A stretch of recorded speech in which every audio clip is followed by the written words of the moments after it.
You're recognized. Mr. President, thank you. Mr. President, I rise today in opposition to the President's nomination of Ajit Pai to head the Federal Communications Commission. My view is that, in particular, Mr. Pai will do an enormous amount of damage to one of the foundational principles of the Internet, net neutrality, and I am going to outline why that would be a horrendous mistake for our country. Mr. President, after we came to use the Internet and see what an extraordinary asset it would be to our country, really beginning late in the 1990s, we laid out what I still consider to be the legal foundation for the Internet. In other words, there was a lot of joking about who created the Internet. The Internet was being used, and people began to see how beneficial it would be. And on a bipartisan basis, big effort, Senate and the House, to really lay out what were the foundational principles of the net. And there were a variety of them, Mr. President. We wanted to make sure that folks weren't hit with multiple and discriminatory taxes. They weren't taxed on access to the Internet. We wrote the digital signatures law, which is of enormous benefit to people, for example, in the President's home state, Nevada, if they're making business transactions. We made a judgment which some have said has led to $1 trillion worth of private wealth for our economy in terms of innovation, where we said that we weren't going to expose the small entrepreneur, the person just getting started in the garage, to needless litigation. And one of those core principles was net neutrality, which in my view, for the reasons I'm going to describe this morning, I think Mr. Pai would work long and hard to try to undermine. Now, because so much of this telecommunications debate sounds like a lot of complicated lingo, I want to try to describe in something resembling English what net neutrality is. Net neutrality essentially means after you've paid your Internet access fee, you get to go where you want, when you want, and how you want. That, in a sentence, is what net neutrality is all about. And it is a bedrock principle for Internet users in the President's home state of Nevada and Oregon and all across the country. And it essentially locks in what amounts to everybody gets a fair shake. Everybody is treated equally in terms of access to the Internet, that we're not going to have some kind of information aristocracy in our society where the affluent have access to some kind of technological treasure trove, and folks who don't have much are kind of stuck with what almost resembles, dial-up. That is not what we want in terms of communications policy in America. We want to give everybody a chance to get ahead. The kid in rural Oregon and rural Nevada has the same kind of opportunity as youngsters in Beverly Hills or the Gold Coast of Chicago or Palm Beach. We want to make sure that everybody has a chance to get ahead. Now, Mr. Pai says that he's for real net neutrality. And we have tried to pin him down on a whole host of approaches that really get him to commit to the essence of it. But he mostly says a version of what the big cable companies say. And the big cable companies have come to say, we like net neutrality. We're not going to block anything. We're for the consumer. We're for the little guy.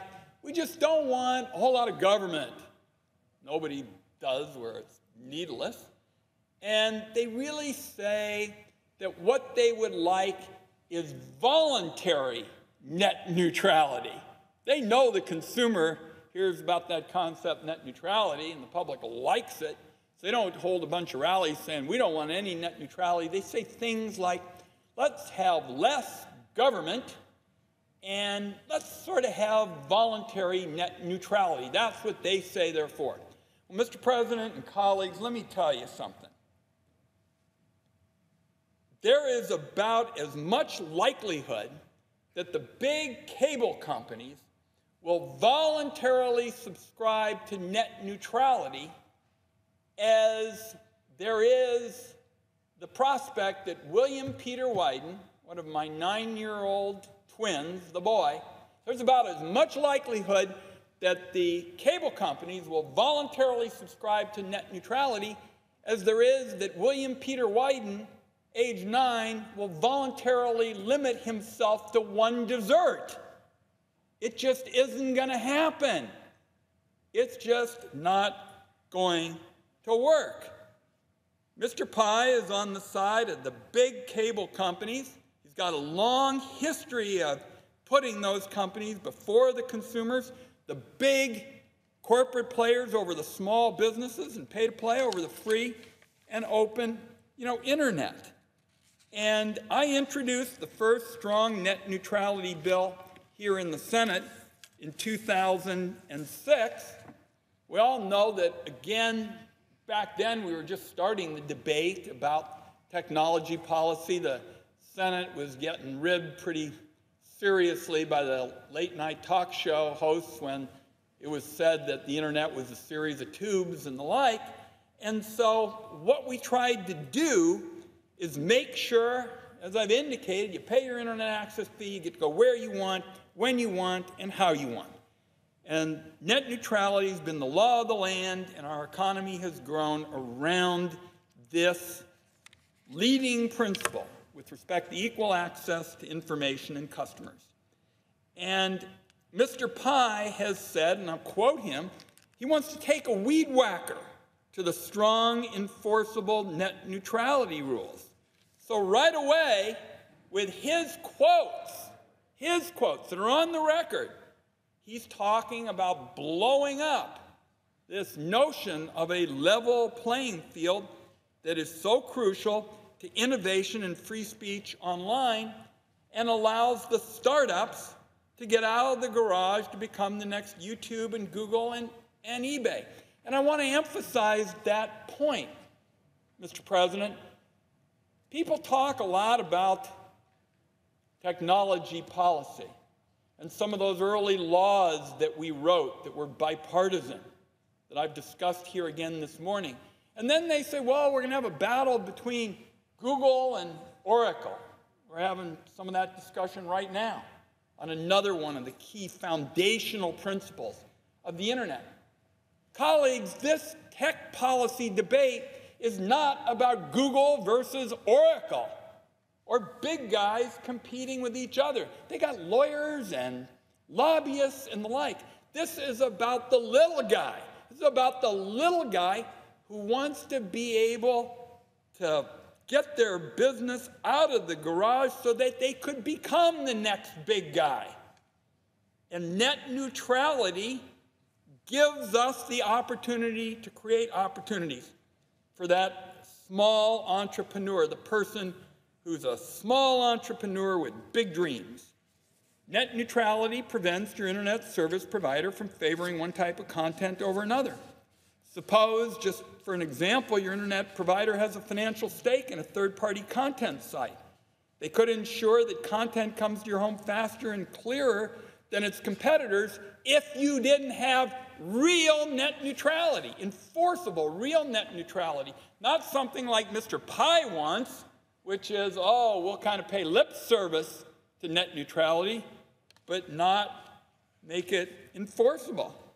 For example, you could have AT&T deciding to provide quote-unquote free data for customers streaming HBO, causing more folks to subscribe to that service over their competitors, starving other creators of the subscribers necessary to create new and innovative content. That's the kind of thing that happens if you don't have real net neutrality. It even holds true for telehealth providers. Telehealth depends on reliable and fast and low-cost internet coverage to transmit critical health information, especially in rural and remote areas. For example, remote monitoring of blood glucose levels in diabetes patients. Net neutrality prevents the internet service providers from viewing this life-saving service as a cash cow, charging rural hospitals and community health centers a premium fee to deliver critical and timely health care services. Now, not long ago, Mr. President, the Federal Communications Commission adopted a strong legal framework that would make sure that the Federal Communications Commission had the tools to protect the open internet. And the reality was that then the Federal Communications Commission and a gentleman named Mr. Tom Wheeler, who had background in the industry, used his experience in how the companies operated and how they treated consumers to make sure that we had constructive, real, concrete consumer protections.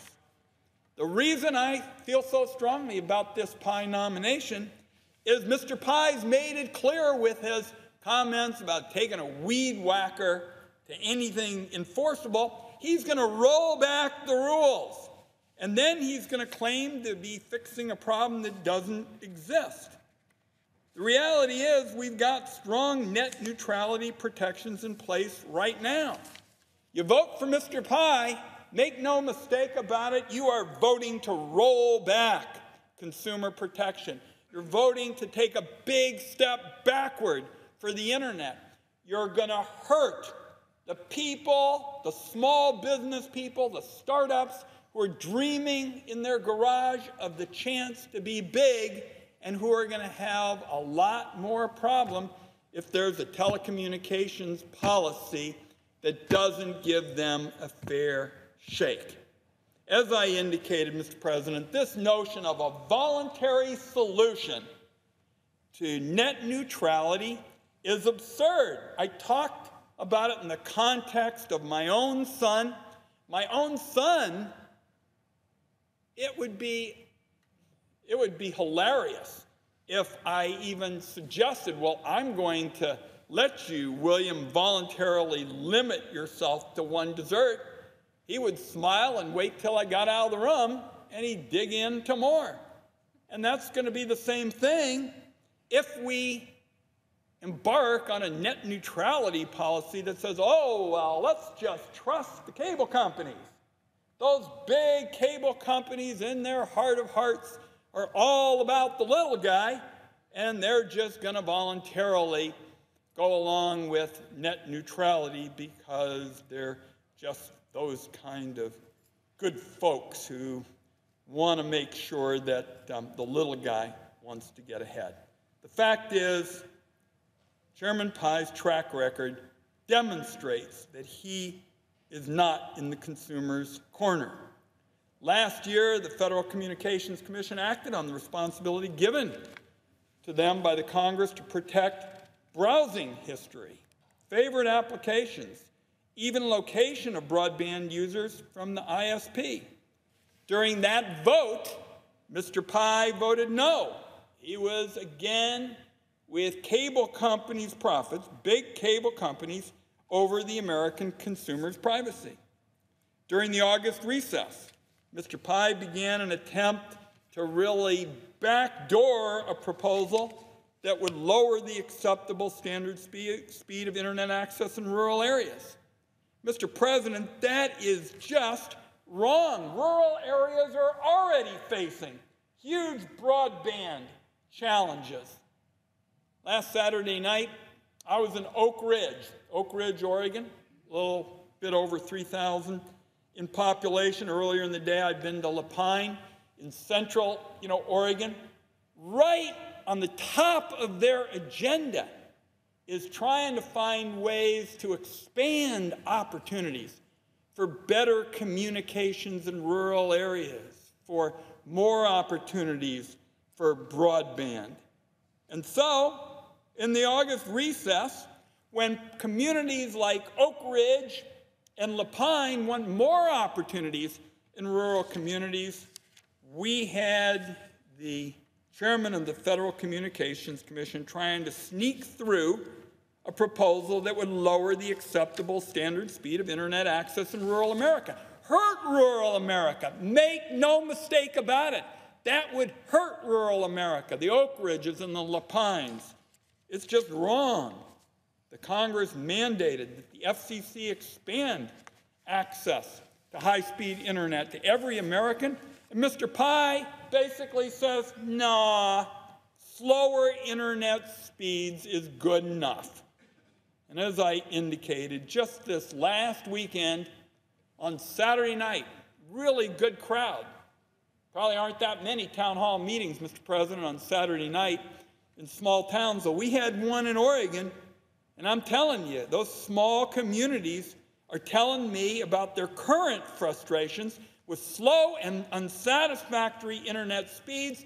Mr. Pai is giving a big gift to the powerful interests, and their internet speeds are going to get slower rather than what rural America wants, which is faster internet, so they have more opportunities to participate in the global economy, more opportunities to help their kids with their homework. Mr. President, Congress and the Federal Communications Commission ought to be working to expand access to high-speed internet to all, and not telling folks in rural America that what they have is just good enough.